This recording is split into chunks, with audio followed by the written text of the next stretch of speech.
গত বছর জুলাইয়ে লর্ডসে ওয়েস্ট ইন্ডিজের বিপক্ষে টেস্ট খেলেই আন্তর্জাতিক ক্রিকেট থেকে বিদায়ের ঘোষণা দেন জেমস অ্যান্ডারসন। টেস্ট ক্রিকেটের ইতিহাসে তৃতীয় সর্বোচ্চ উইকেটের মালিক তিনি। এরপর ঘরোয়া পর্যায়েও আর কোনো ম্যাচ খেলেননি, কিন্তু এখনই পেশাদার ক্যারিয়ারের ইতি টানছেন না 42 বছর বয়সী অ্যান্ডারসন।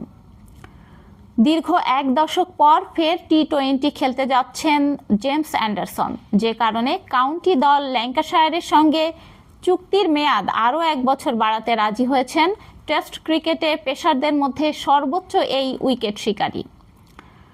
গত জুলাইয়ে আন্তর্জাতিক ক্রিকেটকে বিদায় জানানোর পর পরামর্শক হিসেবে ইংল্যান্ডের কোচিং প্যানেলে যোগ দিয়েছিলেন অ্যান্ডারসন।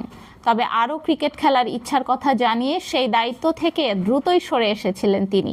আইপিএলে খেলার ইচ্ছা থেকে গত ডিসেম্বরের মেগা নিলামেও নাম দিয়েছিলেন এই ইংলিশ কিংবদন্তি। তবে নিলামে কোনো দলই তার প্রতি আগ্রহ প্রকাশ করেনি। এবার ইংল্যান্ড ও ওয়েলস ক্রিকেট বোর্ডের কেন্দ্রীয় চুক্তির মেয়াদ শেষ হওয়ার পর কাউন্টি চ্যাম্পিয়নশিপ এবং টি-20 ব্লাস্টের জন্য ল্যাঙ্কাশায়ারের সঙ্গে চুক্তি করেছেন অ্যান্ডারসন।